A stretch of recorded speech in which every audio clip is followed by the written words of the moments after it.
اللہ رب العزت نے انسان کو تخلیق فرمایا، ساتھ ہی انسان کا تخلیقی مقصد بھی ہمیں عطا فرمایا۔ اللہ رب العزت ارشاد فرماتا ہے خلقت الجن والانس الا لیعبدون، میں نے جنوں اور انسانوں کو تخلیق کیا، پیدا کیا ہے۔ کیوں پیدا کیا؟ الا لیعبدون، تاکہ یہ میری عبادت کر سکیں۔ اب یہاں پر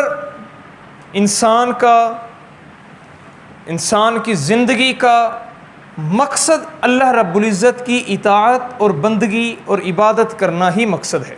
اور یہاں پر عبادت وہ دو قسم کی ہوا کرتی ہے، بعض نے 3 قسم کی کہا، لیکن بنیادی طور پر عبادت 2 قسم کی ہوا کرتی ہے۔ ایک وہ عبادت جسے عبادت بدنی کہا جاتا ہے، یعنی وہ عبادت جس کا تعلق انسان کے بدن کے ساتھ ہے، وہ نماز ہے، روزہ ہے، کہ ان چیزوں کا تعلق انسان کے بدن کے ساتھ ہے۔ بھوکا رہنا، مشقت انسان کے بدن پر، نماز پڑھنا، اس کا تعلق انسان کے بدن کے ساتھ۔ اسی طرح بعض عبادت وہ عبادات مالیہ ہوا کرتی ہیں، یعنی جن عبادات کا تعلق انسان کی جان کے ساتھ نہیں بلکہ انسان کے مال کے ساتھ ہوا کرتا ہے، جیسے کہ زکوٰۃ ہے، یہ عبادت مالیہ ہے، یعنی اس کا تعلق انسان کے مالی زندگی کے ساتھ ہے۔ اسی طرح صدقہ ہے، تعلق مال کے ساتھ ہے۔ اسی طرح قربانی، اس کا تعلق بھی انسان کے مال کے ساتھ ہے۔ اور بعض عبادات وہ ہوتی ہیں جن کا تعلق انسان کے بدن کے ساتھ بھی ہوتا ہے اور انسان کے مال کے ساتھ بھی ہوا کرتا ہے، جیسا کہ جہاد ہے، کہ اس کا تعلق انسان کے بدن اور مال دونوں کے ساتھ ہے۔ حج، یہ عبادت کہ اس کا تعلق انسان کے بدن اور مال دونوں کے ساتھ ہے۔ اب یہاں پر اللہ رب العزت نے ہمیں یہ جو مہینہ عطا فرمایا، ذو الحجہ کا مہینہ، اس مہینہ میں اللہ رب العزت نے ان تمام قسم کی عبادات کو اکٹھا فرمایا۔ نماز پڑھنا یہ بدنی عبادت ہے، قربانی کرنا اسی مہینہ میں یہ مالی عبادت ہے، حج کرنا یہ بدنی اور مالی دونوں عبادت میں شمار ہے۔ اب یہاں پر اس مہینہ میں ان تینوں اقسام کی عبادات کو اللہ رب العزت نے اکٹھا فرمایا۔ اور یہاں چند ایام جو اس مہینہ کے اہم ترین ایام شمار کیے جاتے ہیں، وہ ذکر کرتے ہوئے پھر اپنی بات کو آگے بڑھاؤں گا کہ یہاں 8 ذو الحجہ یوم ترویہ، ترویہ سے مراد وہ تسلی اور اطمینان کے معنی ہیں، کیونکہ حضرت ابراہیم علیہ السلام کو مسلسل خواب آ رہا تھا کہ وہ اپنے بیٹے کو ذبح کر رہے ہیں، تو آپ بے چین سے تھے کہ کہیں کوئی یہ شیطانی حملہ تو نہیں۔ تو اس موقع پر 8 ذو الحجہ کو حضرت ابراہیم علیہ السلام کو یہ اطمینان، یہ تسلی ہو گئی کہ یہ کوئی شیطانی وسوسہ نہیں بلکہ یہ اللہ رب العزت کی طرف سے آزمائش اور وحی ہے۔ اب یہاں پر آپ تسلی میں آ گئے، اس لیے اس دن کو 8 ذو الحجہ کو یوم ترویہ کہا جاتا ہے۔ اسی طرح 9 ذو الحجہ یوم عرفہ، کہ اس دن عرفہ کے معنی ہے پہچان کے، عرفہ کے معنی ہے ملاقات کا دن، یوم عرفہ ملاقات کا دن۔ اس دن چونکہ حضرت آدم علیہ السلام اور حضرت اماں جی حوا علیہ السلام، اللہ رب العزت نے میدان عرفات میں ان 2 شخصیات کو ملا دیا، اکٹھا کر دیا، تو اس دن کو کہا جاتا ہے یوم عرفہ، یعنی پہچان کا دن، ملاقات کا دن۔ اسی طرح ایک اور دن وہ ایام تشریق جنہیں کہا جاتا ہے۔ یہ ایام تشریق 9 ذوالحجہ سے فجر کے بعد سے 13 ذوالحجہ کی عصر تک یہ ایام تشریق شمار کیے جاتے ہیں۔ تشریق کا معنی، بعض کہتے ہیں کہ یہاں تشریق کا معنی ہے گوشت کو سکھانا، کیونکہ اس دن وہ لوگ قربانی کر کے عموماً کھالوں کو سکھایا کرتے تھے۔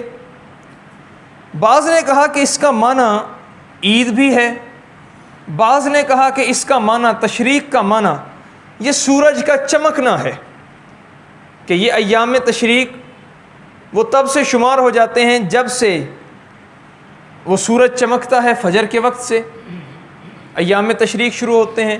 مختلف اقوال ہیں۔ اب ان ایام میں، ایام تشریق میں کرنا کیا ہوتا ہے؟ 9 ذوالحجہ کی فجر کے وقت سے 13 ذوالحجہ کی عصر تک ہر نماز با جماعت کے بعد تکبیرات کہنا یہ واجب ہے۔ ایک تکبیر کہنا واجب ہے اور 3 تکبیرات کہنا سنت ہے۔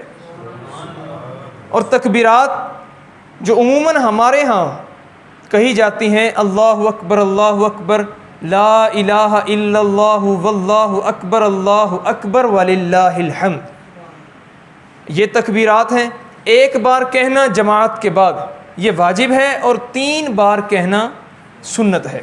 اب یہاں پر اگر کسی شخص نے جماعت ہو گئی اور وہ ان ایام میں تکبیرات کہے بغیر وہ کلام کرنا شروع کر دیتا ہے، وہ قصداً اپنا وضو توڑ لیتا ہے، یا وہ مسجد سے اٹھ کر چلا جاتا ہے، تکبیرات نہیں پڑھتا، تو ایسا شخص وہ گناہ گار شمار کیا جائے گا، کیونکہ اس نے ایک واجب کو ترک کیا ہے اور دوسرا اس نے ارادتاً اس کو ترک کیا، لہٰذا وہ گناہ گار شمار کیا جائے گا۔ اسی طرح اگر جماعت ہوئی، امام تکبیرات کہنا بھول گیا، امام نے تکبیرات نہیں کہیں، تو ایسا نہیں کہ مقتدی بھی نہ کہیں، بلکہ تکبیرات کا کہنا ہر شخص پر واجب ہے۔ اگر امام بھول گیا ہے تو مقتدی کو چاہیے کہ وہ اپنی تکبیرات مکمل کرے۔ اسی طرح اگر ایک شخص وہ نماز میں بعد میں آیا، 1 رکعت ہو چکی تھی، 2 یا 3 رکعت ہو چکی تھیں، اب وہ بعد میں شامل ہوا، تو اسے چاہیے کہ جب وہ اپنی نماز مکمل کر لے تو پھر وہ تکبیرات لازمی طور پر کہے۔ اور یہاں پر ایک اور بات کہ اگر کسی شخص نے یہاں تکبیرات کہنا وتر میں، سنتوں میں اور نفلوں میں تکبیرات کہنا واجب نہیں ہے، ان کے بعد، نفلوں کے بعد، وتروں کے بعد اور سنتوں کے بعد تکبیرات نہیں کہی جائیں گی۔ ہاں لیکن عید اور جمعہ کی نماز کے بعد تکبیرات کہنا واجب ہے۔ اسی طرح یہ ایام تشریق کے علاوہ ایک اور مرحلہ ایسا ہے کہ اس مہینہ میں اس کی بڑی اہمیت ہے، جسے ایام نحر کہا جاتا ہے۔ نحر کہتے ہیں، ذبح کرنے کو بھی کہا جاتا ہے، قربان کرنے کو کہا جاتا ہے، اور نحر لغت کے اعتبار سے سینے کا بالائی حصہ جسے ہم گردن کہتے ہیں، اسے نحر کہا جاتا ہے، اور اس پر چھری چلانا، اس کو ذبح کرنا، یہ بھی نحر کہلاتا ہے۔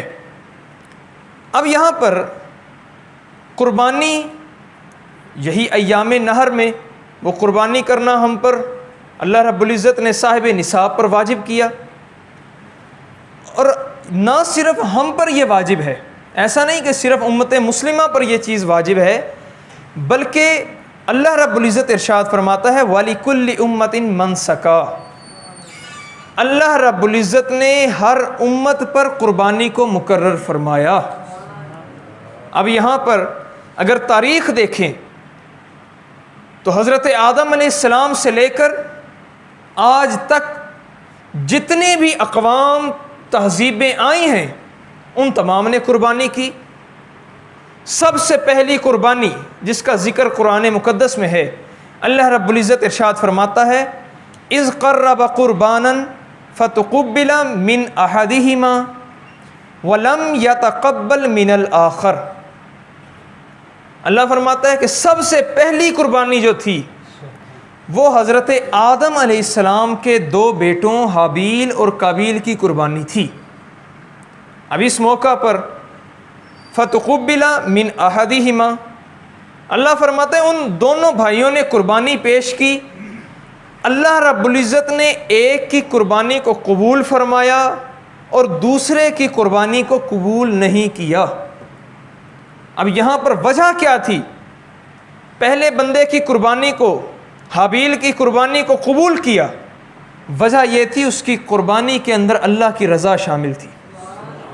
اس کا مقصد یہ تھا کہ میں اللہ رب العزت کی رضا جوئی کے لیے خالصتاً اللہ رب العزت کی ذات کے لیے قربانی کر رہا ہوں۔ لیکن جو قابیل تھا اس کی قربانی قبول نہیں ہوئی، وجہ کیا ہے؟ کہ اس کی نیت کے اندر شہوت پیدا ہو گئی۔ یہ مکمل تفصیل سورہ المائدہ آیت نمبر 27 کی روشنی میں یہ مکمل تفصیل موجود ہے، آپ مطالعہ کر کر اس میں مزید چیزیں اخذ کر سکتے ہیں۔ اسی طرح حضرت آدم علیہ السلام کے 2 بیٹوں نے قربانی کی، اسی طرح حضرت نوح علیہ السلام، آپ کے بارے میں مشہور ہے کہ آپ بھی باقاعدہ آپ نے ذبح خانہ ایک تعمیر کیا تھا، وہاں آپ قربانی پیش کیا کرتے تھے۔ اسی طرح حضرت ابراہیم اور حضرت اسماعیل علیہ السلام مشہور واقعہ ہے کہ جن کی وجہ سے امت مسلمہ پر اور بعد والی امتوں پر قربانی مقرر ہوئی۔ اللہ رب العزت قرآن مقدس میں ارشاد فرماتا ہے فلما بلغ معه السعی، کہ جب ابراہیم علیہ السلام کا بیٹا حضرت اسماعیل علیہ السلام اپنے باپ کے ساتھ کام کاج کی عمر کو پہنچے، قال یا بنی انی ارا فی المنام انی اذبحک، تو یہاں پر حضرت ابراہیم علیہ السلام نے کہا کہ بیٹا میں نے خواب میں دیکھا، انی ارا فی المنام، میں نے خواب میں دیکھا، انی اذبحک، یہ کہ میں تجھے ذبح کر رہا ہوں۔ آگے فرمایا فانظر ماذا تری، میں نے تو خواب دیکھ لیا، بیٹا اب تو بتا کہ تو اس بارے میں کیا کہتا ہے، تیرا نظریہ کیا ہے۔ اب بیٹے نے بھی یہ نہیں کہا کہ بابا میں کیوں قربان ہوں، بیٹے نے بھی جھٹ سے جواب دیا قال یا ابت افعل ما تؤمر، بابا وہ کام کر گزرے جس کا آپ کو حکم دیا گیا۔ یہاں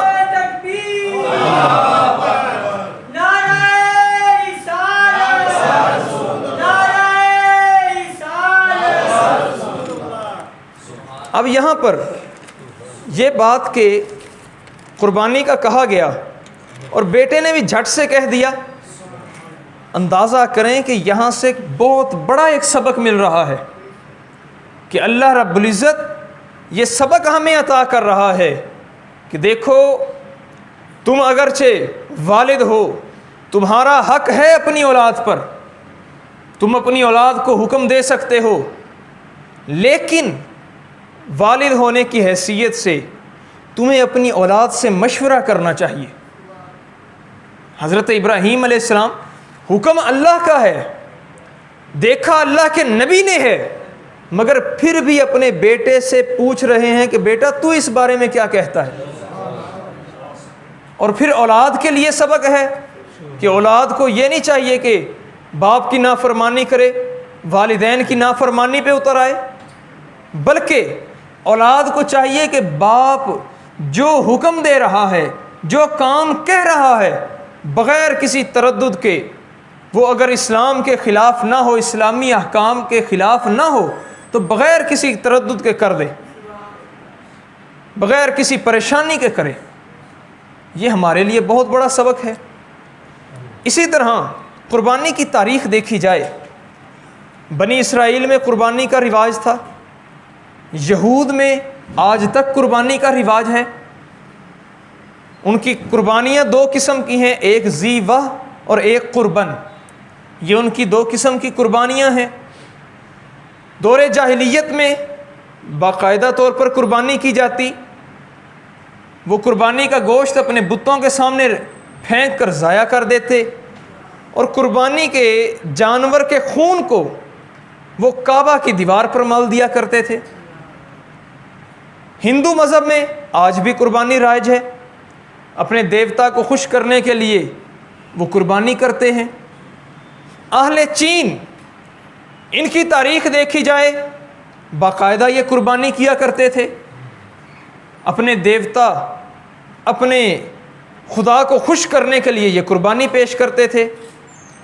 اب جب تمام مذاہب میں تاریخ بھری پڑی ہے کہ ہر مذہب میں، ہر تہذیب میں قربانی کا تصور ہے، مگر سب سے نرالا اور بہترین تصور اسلام کا تصور ہے۔ اس کی وجہ یہ ہے کہ اہل چین یہ انسان کو قربان کرنے سے ہچکچاہٹ نہیں رکھتے تھے، انسان کو قربان کر دیا کرتے، لیکن اسلام یہ اس چیز کی اجازت نہیں دیتا، بلکہ اسلام کہتا ہے کہ تم حلال جانور کو، جن کا ذکر آگے آئے گا، حلال جانور کو ذبح کرو، اور ذبح بھی اس انداز میں کرو کہ جس آلہ سے ذبح کر رہے ہو اس کو بھی تیز اتنا کر لو کہ اس جانور کو تکلیف نہ پہنچے۔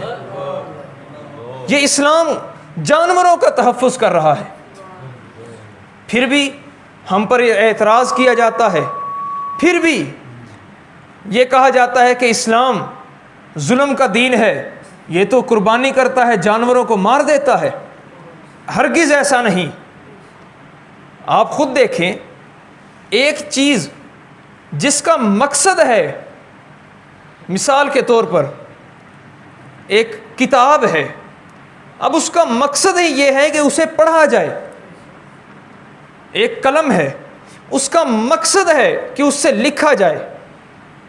اب جب تک اس کا مقصد پورا نہیں ہوگا، شے کا مقصد پورا نہ ہو، تو وہ چیز کا فائدہ ہی نہیں۔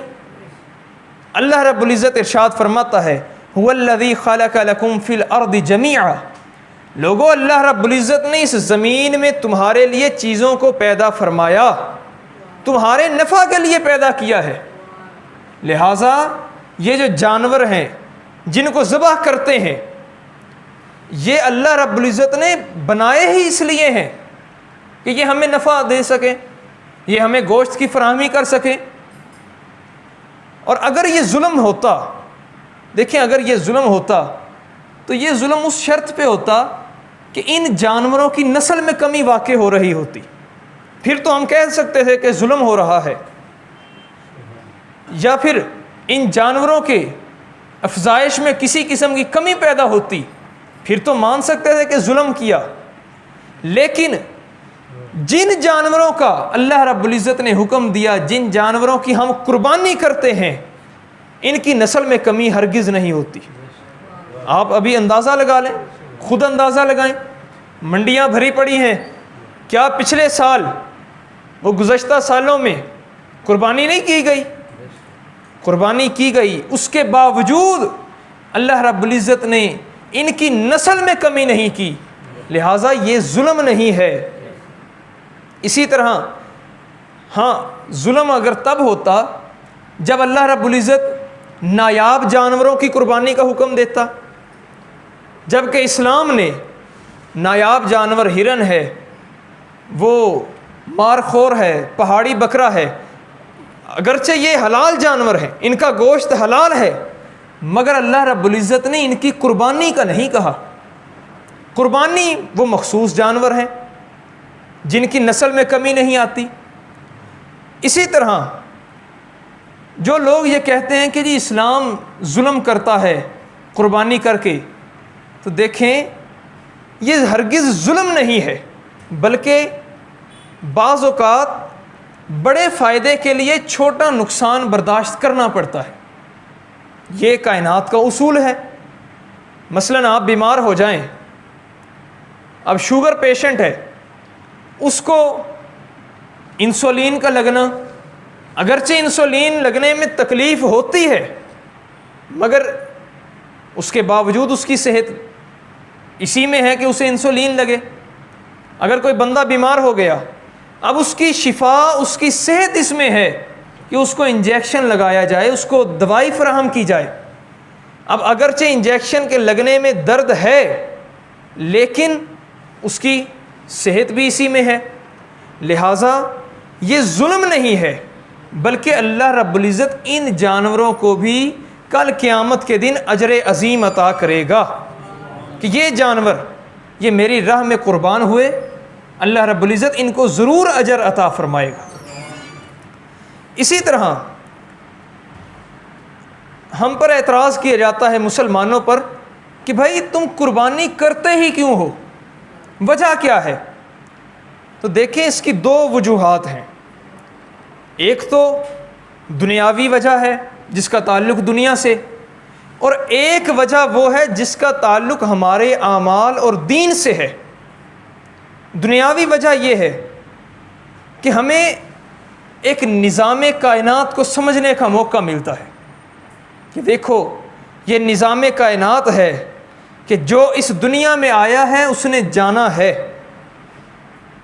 تم آج اگر اس دنیا میں آئے ہو تو تم نے ہمیشہ نہیں رہنا، ایک نہ ایک دن جانا ضرور ہے، لہٰذا اس انداز میں تم اللہ کی بارگاہ میں جاؤ کہ تمہارے گناہ بالکل مٹے ہوئے ہوں، تمہارے اعمال میں اچھے اعمال زیادہ ہوں، اس طریقہ کار سے تم اللہ کی بارگاہ میں جاؤ۔ اسی طرح قربانی کے ساتھ ایک اور دنیاوی فائدہ کہ ہمیں جانور کا گوشت اور کھال مہیا ہوتی ہے جو ہمارے غذا کا اور ہمارے مختلف کام آ جاتی ہے۔ کھال کے ساتھ کئی ایسی چیزیں بن جاتی ہیں جو ہمارے استعمال میں آئیں۔ دنیاوی فائدہ دیکھا جائے تو ہم جو گوشت بانٹتے ہیں اس کے ساتھ ہمیں اللہ رب العزت وہ ایک احساس پیدا کرتا ہے کہ دیکھو فلاں شخص کو بھی گوشت دینا ہے، فلاں کو بھی، فلاں کو بھی، فلاں کو بھی، تمہارے اندر ان کے متعلق احساس پیدا ہونا چاہیے، بھائی چارہ قائم ہو جاتا ہے۔ اسی طرح جب ہم کسی غریب کو گوشت دیتے ہیں، غرباء میں گوشت تقسیم کرتے ہیں، اس کا اپنا فائدہ ہے کہ انسان کے اندر ایک شکر کرنے کا جذبہ پیدا ہو جاتا ہے، انسان شکر کی طرف راغب ہوتا ہے۔ اور ایک اور فائدہ کہ یہاں پر جانوروں کی تعداد وہ بیلنس رہتی ہے، اس میں اعتدال رہا کرتا ہے۔ دیکھیں اگر قربانی نہ کریں اور یہ دمبے کی، بکرے کی، گائے کی، ان کی نسل ایسے ہی بڑھتی رہے تو کیا خطرناک حد تک نقصان نہیں ہوگا؟ جب یہ اپنی طبعی موت مریں گے تو پھر تو ہمارے لیے حرام ہو گئے، اب نہ انہیں ہم کھا سکتے ہیں نہ ان سے فائدہ اٹھا سکتے ہیں، تو پھر کیا کریں؟ پھر یہ بدبو پیدا کریں گے۔ لہٰذا یہاں پر قربانی اس کا ایک دنیاوی جو فائدہ ہے کہ جانوروں کی تعداد میں اعتدال رہتا ہے۔ اور دینی فوائد کی اگر بات کریں، سب سے پہلے تو اللہ رب العزت نے ہم پر قربانی کو واجب کر دیا، اس سے بڑی کوئی اور دلیل ہی نہیں۔ فَصَلِّ لِرَبِّكَ وَانْحَرْ، تم پر قربانی، حضور آپ میرے محبوب آپ قربانی کریں، نماز پڑھیں اور قربانی کریں۔ اب یہاں پر اللہ رب العزت نے یہ ہم پر مقرر کی۔ دوسرا دینی فائدہ کہ اس میں ہمارے اعمال بڑھتے رہتے ہیں۔ حضور علیہ الصلاۃ والتسلیم نے ارشاد فرمایا، ما عمل آدمی من عمل یوم النحر احب الی اللہ من احراق الدم۔ حضور نے فرمایا کہ ایام نحر میں، قربانی کے دنوں میں، اللہ رب العزت کو سب سے محبوب عمل یہ ہے کہ اللہ کی بارگاہ میں قربانی پیش کی جائے، سب سے محبوب عمل۔ اور پھر آگے حضور نے فرمایا اِنَّهُ لَيَأْتِي يَوْمَ الْقِيَامَةِ بِقُرُونِهَا وَأَشْعَارِهَا وَأَظْفَارِهَا کہ لوگوں یہ نہ سمجھ لینا کہ تم نے قربانی کا جانور ذبح کیا تو یہ ضائع ہو گیا، ہرگز ایسا نہیں، بلکہ یہ جانور اللہ رب العزت قیامت کے دن اس جانور کو اس حالت میں برآمد کرے گا کہ یہ جانور بِقُرُونِهَا وَأَشْعَارِهَا وَأَظْفَارِهَا یہ اپنے سینگوں سمیت، اپنے بالوں سمیت اور اپنے کھروں سمیت اللہ رب العزت اس کو طلب کرے گا، اللہ اس کو بلائے گا، اور یہ جانور اپنے سینگوں سمیت، بالوں سمیت، اپنے کھروں سمیت حاضر ہوگا۔ اور پھر حضور علیہ الصلاۃ والتسلیم نے اسی حدیث مبارکہ میں آگے فرمایا وَأَنَّ الدَّمَ لَيَقَعُ مِنَ اللَّهِ بِمَكَانٍ قبل ان یقع من الارض لوگو تم جب قربانی کرتے ہو تو یہ نہ سمجھنا کہ اس کا خون ضائع گیا، اب بس اس کا خون بہہ گیا تو ضائع ہو گیا، ہرگز ایسا نہیں، بلکہ یہ ابھی قربانی کے جانور کا خون زمین پر گرتا نہیں ہے کہ یہ جانور اللہ رب العزت کی بارگاہ میں مقبول ہو جایا کرتا ہے۔ بڑی عظمت ہے، بڑی عظمت ہے۔ اب اسی طرح کہ یہاں پر قربانی کے جو جانور ہیں ان کا خون بھی کام آیا کرتا ہے، اسی طرح حضور علیہ الصلاۃ والتسلیم نے ایک اور موقع پر ارشاد فرمایا، حضور نے فرمایا من ضحى طیبۃ بها نفسه محتسبا لأضحیتہ حضور نے فرمایا کہ جس شخص نے خوشی کے ساتھ، اپنی خوشی کے ساتھ قربانی کی اور پھر وہ قربانی اللہ رب العزت کی بارگاہ میں پیش ہو گئی، تو اب قیامت کے دن جس بندے نے جس جانور کی قربانی کی ہے وہ جانور اس بندے اور آگ کے درمیان حجاب کا کام کرے گا، وہ فاصلہ پیدا کر دے گا، وہ اس بندے کو جہنم میں نہیں جانے دے گا، آگ اس کے پاس نہیں آ سکے گی۔ یہ قربانی کی فضیلت ہے، فائدہ ہے، اخروی فائدہ ہے، آخرت میں اس کا اپنا فائدہ۔ اسی طرح حضور علیہ الصلاۃ والتسلیم نے ایک اور فائدہ قربانی کا وہ ہمیں عطا فرمایا۔ حضرت فاطمہ رضی اللہ تعالی عنہ، آپ کو حضور علیہ الصلاۃ والتسلیم نے ارشاد فرمایا کہ اے فاطمہ ادھر اپنی قربانی کے قریب آ جاؤ، یعنی اپنی قربانی کے جانور کے قریب آؤ۔ اب کیوں قریب آؤ؟ حضور نے فرمایا کہ جب تم اپنے جانور کے قریب ہوگی تو پھر اللہ رب العزت اس کے ہر خون کے قطرہ کے بدلہ میں، خون کے ہر ایک قطرہ کے بدلہ میں تمہارے پچھلے گناہوں کو معاف فرما دے گا۔ حضرت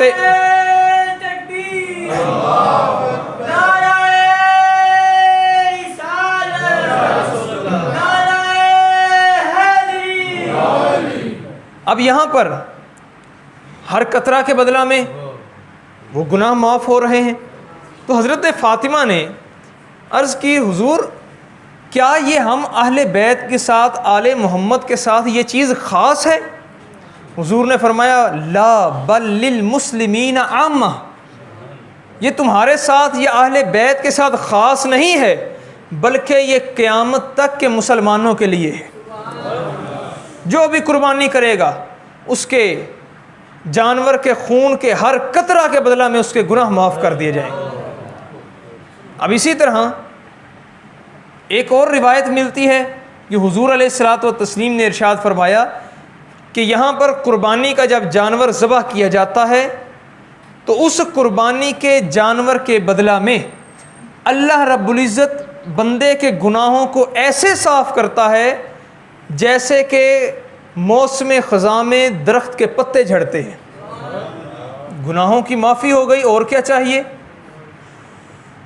اب یہاں پر قربانی، یہ بعض لوگ کہتے ہیں کہ قربانی سنت ہے، مسالک اربع میں قربانی کی شرعی حیثیت کیا ہے؟ بعض لوگ کہتے ہیں سنت ہے، بعض کہتے ہیں واجب ہے۔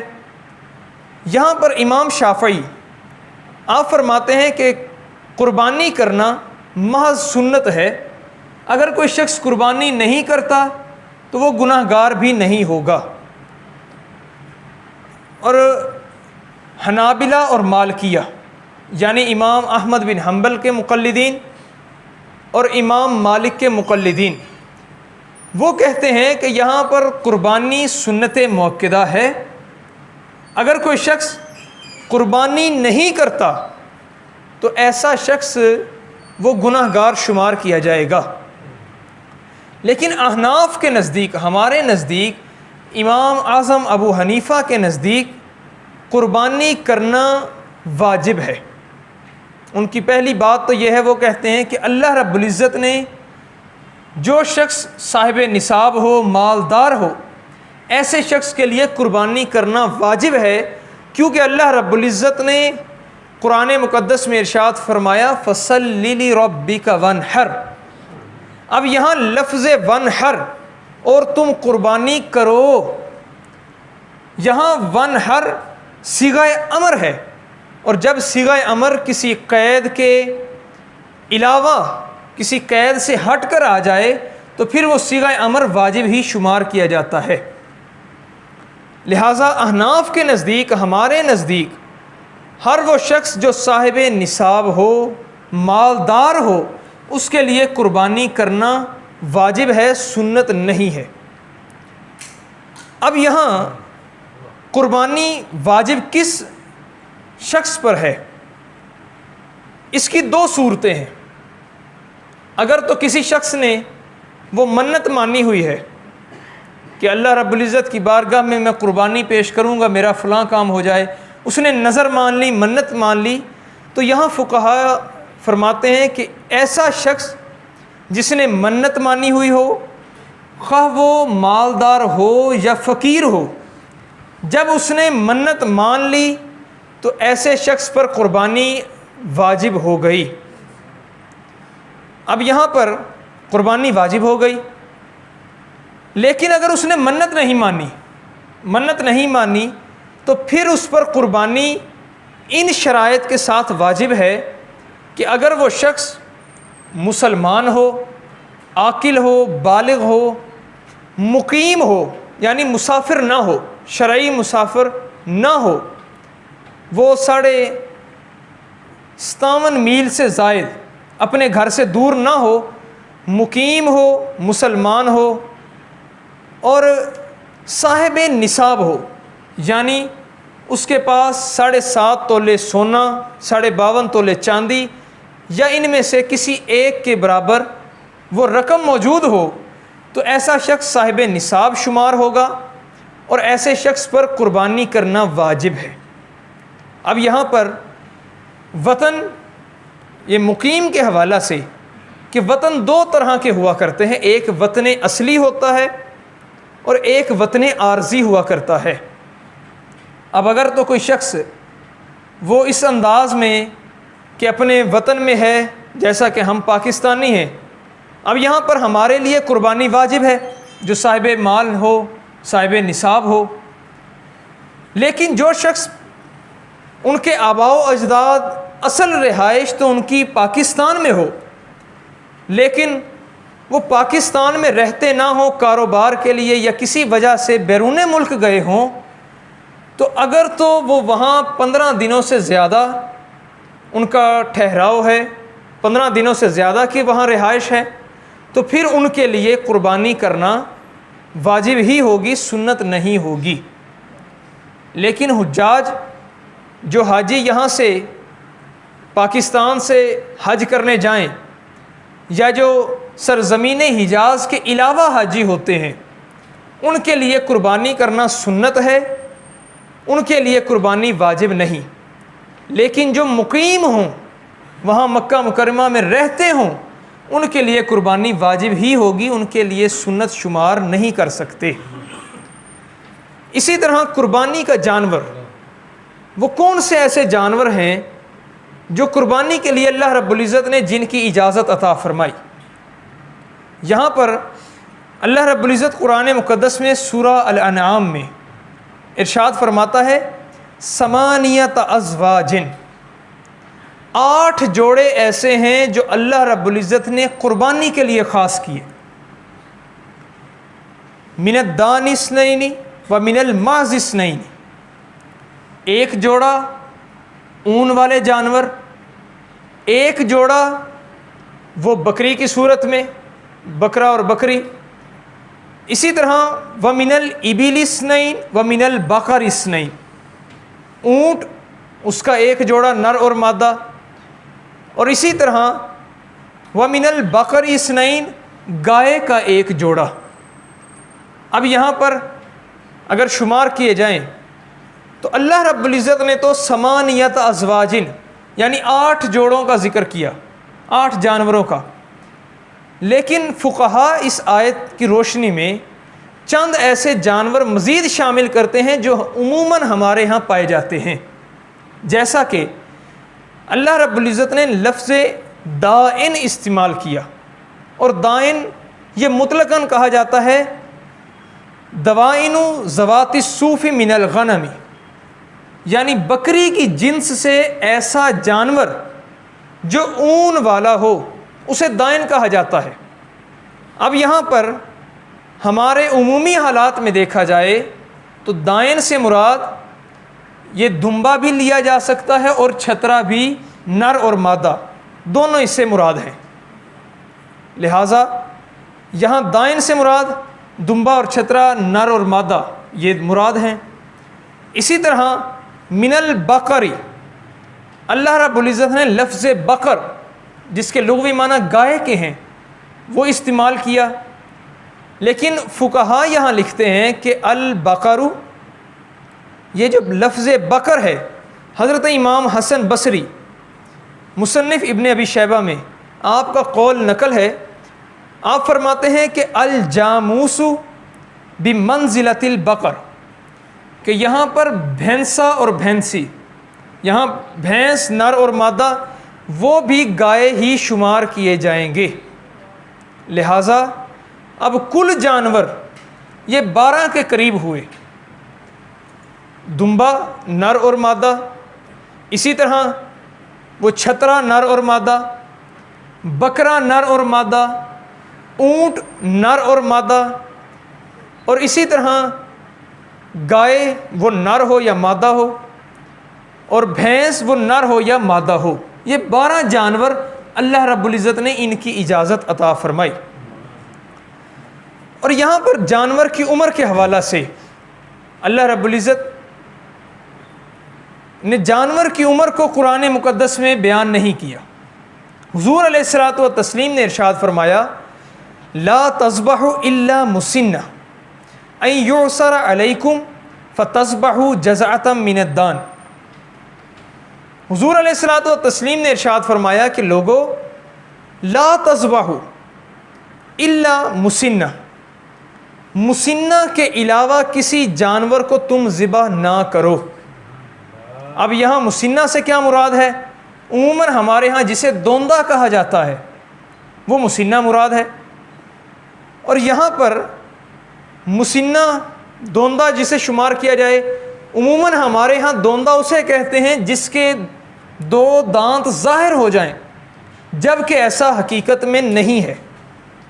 فقہا کہتے ہیں کہ دوندہ ایسا جانور جس کی عمر مکمل ہو جائے، کہ اس کی عمر یہاں تک پہنچ گئی کہ اس کے دانت نکل آنے چاہیے تھے، اب اگر اس کے دانت نہیں بھی نکلے تو اس کی قربانی جائز ہے۔ جیسا کہ اونٹ وہ جب اپنے 5 سال مکمل کر لیتا ہے، 6 سال میں لگ جاتا ہے، داخل ہو جاتا ہے، تو وہ مسنہ شمار کیا جاتا ہے۔ گائے وہ جب اپنے 2 سال مکمل کر لے، 3 سال میں قدم رکھے، وہ مسنہ شمار کی جاتی ہے۔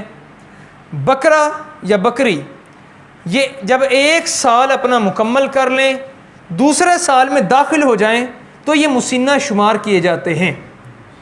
اب اگر یہ اپنی عمریں پوری کر لیں مگر ان کے دانت ظاہر نہ ہوں تو پھر بھی ان کی قربانی جائز ہے، عموماً ہمارے ہاں یہی کہا جاتا ہے کہ جس کے دانت نکل آئیں اس کی قربانی، تو ایسا نہیں ہے۔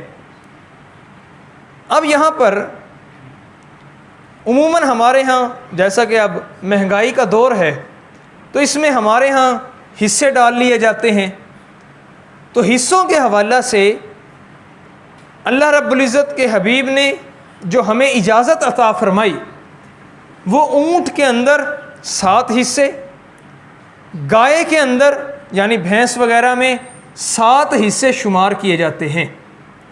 اب یہاں 7 حصوں سے مراد یہ نہیں کہ ہونے ہی 7 چاہیے، اگر 7 سے کم حصے 4 ہیں 5 ہیں 6 ہیں 7 سے کم حصے ایک گائے یا اونٹ میں ہیں تو قربانی پھر بھی جائز ہے۔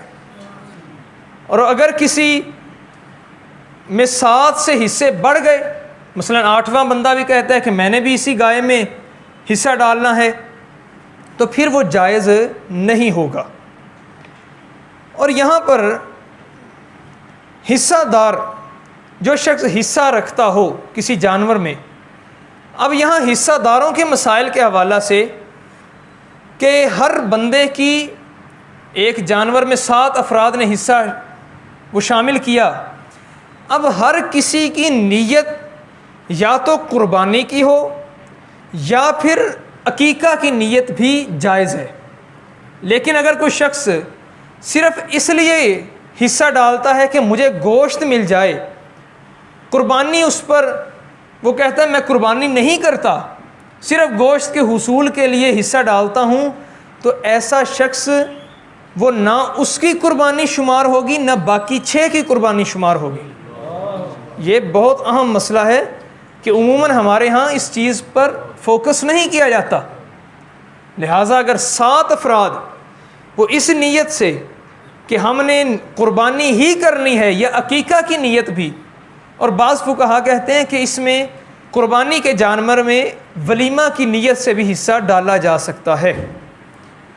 اب اسی طرح قربانی کا گوشت، وہ قربانی کا گوشت ہمارے ہاں عموماً جو دیکھنے میں ملتا ہے کہ کہہ دیا جاتا ہے اچھا جی تقسیم کر دو، بس بغیر تولے ہمارے ہاں تقسیم کر دیا جاتا ہے، تو ایسا کام ایسا عمل درست نہیں ہے۔ فقہا فرماتے ہیں کہ باقاعدہ سارے گوشت کو جمع کیا جائے، پھر اس کے وزن کیا جائے، اس کو تولا جائے، اور اس کو تول کر ہر حصہ دار کو برابر گوشت تقسیم کیا جائے۔ اور ہمارے ہاں اگر کہا جائے کہ برابر حصہ نہیں، کسی کو زیادہ مل گیا کسی کو تھوڑا مل گیا اندازے کے ساتھ، تو پھر کہا جاتا ہے کہ جسے تھوڑا ملا ہے وہ کہتا ہے جی میں نے باقی زیادہ حصہ ہبہ کیا، تحفہ پیش کر دیا، بس وہ میری طرف سے تحفہ شمار ہو گیا، تو یہ عمل بھی جائز نہیں ہے۔ اگرچہ وہ کہہ رہا ہے کہ میری طرف سے تحفہ ہو، لیکن ایسا عمل بھی جائز نہیں ہے۔ اسی طرح اگر کسی شخص نے وہ وصیت کی کہ دیکھو اگر میں مر جاؤں تو میرے بعد قربانی کر دینا، تو پھر اس نے جانور یا رقم معین نہیں کی کہ جانور اس نسل کا ہو ایسا ہو ایسا ہو، اس نے کوئی شرط نہیں لگائی، کوئی اس نے رقم کا نہیں بتایا، بس مطلقاً کہہ دیا کہ میں مر جاؤں تو میرے حصے کی قربانی کر دینا۔ اب جب ایسا شخص فوت ہو جائے گا تو پھر اس کی طرف سے اگر چھوٹی بکری بھی، مسنہ بکری، وہ بھی ذبح کر دی گئی تو وہ بھی جائز ہے۔ اور یہاں پر حصہ داری کے حوالہ سے ایک اور مسئلہ کہ اگر کوئی شخص وہ 7 افراد نے حصہ ایک گائے میں یا ایک اونٹ میں شامل کیا، ان میں سے ایک شخص فوت ہو گیا، اب باقی جو 6 ہیں انہیں یہ چاہیے کہ وہ 7ویں شخص کے ورثاء سے باقاعدہ اجازت لیں۔ اگر باقاعدہ اجازت نہ لی تو پھر نہ اس ایک کی قربانی شمار ہوگی نہ ان 6 کی قربانی شمار ہوگی۔ یہاں یہ بھی غور کرنا چاہیے کہ اگر حصہ داری ہو تو اس کے اندر جو شخص فوت ہو جائے اس کے ورثاء سے اجازت لینا ضروری ہے۔ اسی طرح قربانی کے جانور وہ عموماً ہمارے ہاں دیکھا جاتا ہے کہ اس میں کوئی عیب نہ ہو. تو قربانی کے جانور میں ایسے کون سے عیب ہیں جو عیب شمار کیے جاتے ہیں؟ سب سے پہلے تو عیب کہتے ہیں ہر اس چیز کو جس سے مبیع کی، وہ چیز کی جسے خریدا جا رہا ہے، اس کی قیمت میں کمی واقع ہو جائے. یعنی اس فیلڈ کا بندہ کہہ دے کہ جی اب یہاں پر یہ چیز ناقص ہو گئی، اس کی قیمت میں کمی آئے گی، تو اسے عیب شمار کیا جائے گا. اور یہاں جانور میں، قربانی کے جانور میں عیوب فاحشہ یہ نہ ہو. عیوب فاحشہ کہتے ہیں کوئی ایسا عیب جو ظاہر ہو اور تہائی حصہ سے زائد ہو، یعنی نصف ہو یا مکمل ہو، اسے کہا جاتا ہے عیوب فاحشہ. اب جانور میں عیوب فاحشہ نہیں ہونے چاہیے. اسی طرح جس جانور کے سینگ وہ ٹوٹ گئے، سینگ ٹوٹ گئے مگر جڑ کو نقصان نہیں پہنچا، تو ایسے جانور کی قربانی کرنا جائز ہے. سینگ ٹوٹ گئے، جڑ کو نقصان نہیں ہوا، تو ایسے جانور کی قربانی جائز ہے. لیکن اگر سینگ ٹوٹ گئے اور اس کی جڑ یعنی جو ہڈی ہے اندر اس کو بھی نقصان پہنچا ہے، تو پھر ایسے جانور کی قربانی جائز نہیں ہے. اسی طرح وہ کوئی اس کو زخم ہو گیا، اندرونی زخم ایسا ہے اور وہ زخم بھرا نہیں ہے، وہ زخم بھرا نہیں بلکہ ویسے تازہ ہی ہے، تو پھر بھی اس کی قربانی جائز نہیں ہے. ہاں اگر قربانی کے دن سے پہلے وہ اس کا زخم بھر جائے تو پھر وہ قربانی کے لائق ہو جائے گا. اسی طرح اندھا، ایسا جانور جو اندھا ہو، کانا ہو، یا اس کا وہ لنگڑا ہو، یا اس کی دم نہ ہو، دم کٹی ہوئی ہے، تو ایسے جانور کی بھی اگر تو یہ اس کے اندر عیب، اس کا اندھا پن، اس کا کانا پن، اس کا لنگڑا پن وہ 1/3 سے زیادہ ہیں، تو پھر تو اس کی قربانی جائز نہیں ہے.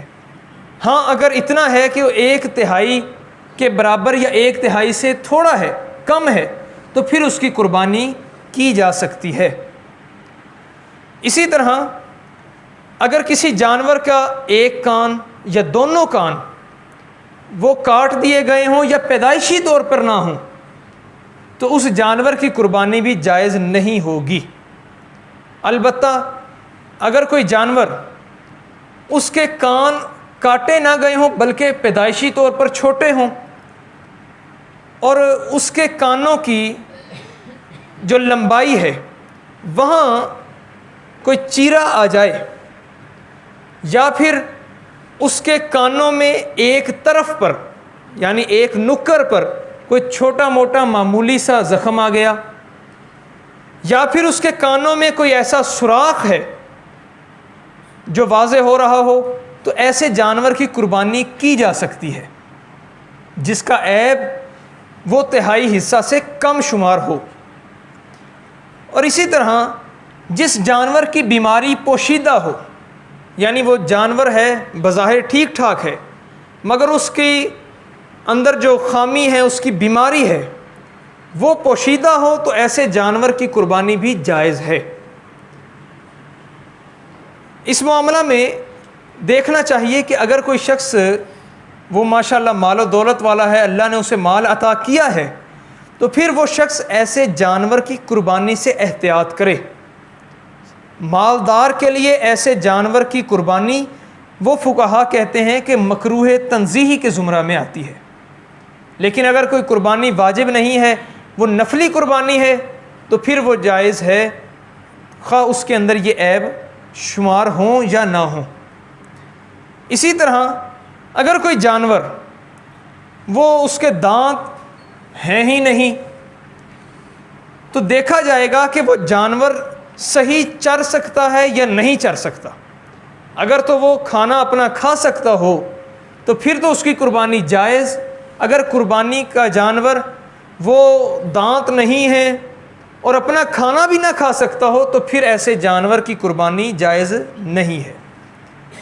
اسی طرح اگر کوئی جانور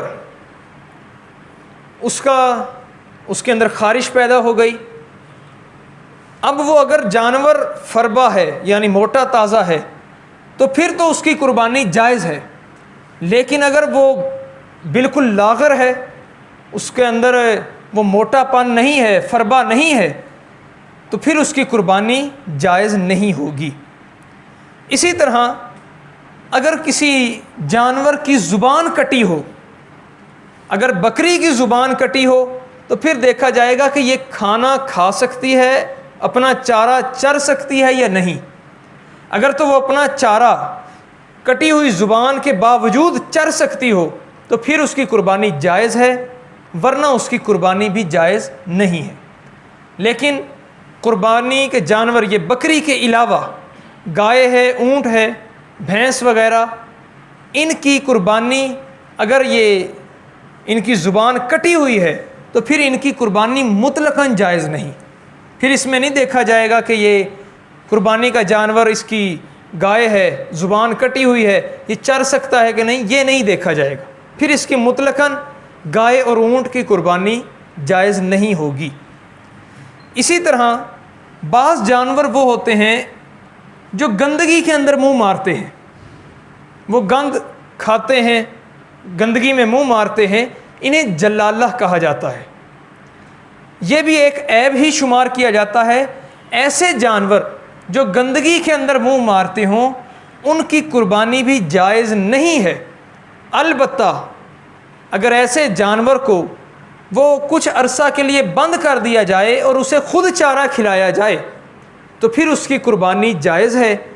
اور اس کے لیے فقہا نے اگر اونٹ کے اندر یہ صفت ہو کہ وہ گندگی میں منہ مارتا ہے تو پھر 40 دن تک اس اونٹ کو قابو کر کے رکھا جائے، اسے بند کر کے رکھا جائے اور اسے اپنی طرف سے چارہ فراہم کیا جائے۔ اسی طرح اگر گائے ہے تو اسے 20 دن تک، اگر بکری ہے تو اسے 10 دن تک بند رکھا جائے اور پھر اسے اپنی طرف سے چارہ فراہم کیا جائے۔ اب یہاں پر ایک آخری بات کہ اگر کوئی جانور وہ قربانی کی نیت سے خریدا مادہ تھی، اس نے قربانی سے پہلے بچے کو جنم دے دیا، اب کیا کیا جائے؟ اب یہاں پر فقہا بیان کرتے ہیں کہ بہتر یہی ہے کہ اس بچے کو بھی قربانی کے دنوں میں ذبح ساتھ ہی کر دیا جائے۔ اس کی وجہ یہ ہے کہ اگر بچہ اس کو زندہ رکھا گیا اور اس کی ماں کو قربانی کے لیے پیش کیا گیا تو پھر بچے کا بچنا، سروائیو کرنا نہایت مشکل ہے۔ لہٰذا فقہا کہتے ہیں کہ ایسا اگر معاملہ ہو جائے کہ وہ حاملہ تھی، اس نے بچہ جان دیا تو اس بچے کو ساتھ ہی قربان کر دیا جائے۔ اگر کسی شخص نے اس بچے کو قربان نہیں کیا تو پھر اس کے لیے یہ ہے کہ وہ اس جانور کو، اس بچے کو زندہ کو ہبہ کر دے، صدقہ کر دے، کسی کو ہبہ نہیں صدقہ کر دے، یعنی اس کو تحفہ نہ دیا جائے بلکہ صدقہ کی نیت سے صدقہ کیا جائے۔ لیکن اگر اس بچے کو اس نے بیچ دیا، ہوس آ گئی، اس نے اس بچے کو قربانی کے جانور سے جو بچہ آیا تھا اسے آگے بیچ دیا، اب فقہا کہتے ہیں کہ اس کے لیے ضروری ہے، اس بندے پر واجب ہے کہ یہ وہ جو رقم اسے ملی ہے اس بچے کے بدلہ میں، یہ اس رقم کو اللہ کی بارگاہ میں صدقہ کرے۔ اگر یہ صدقہ نہیں کرے گا تو ایسا شخص گناہ گار شمار کیا جائے گا۔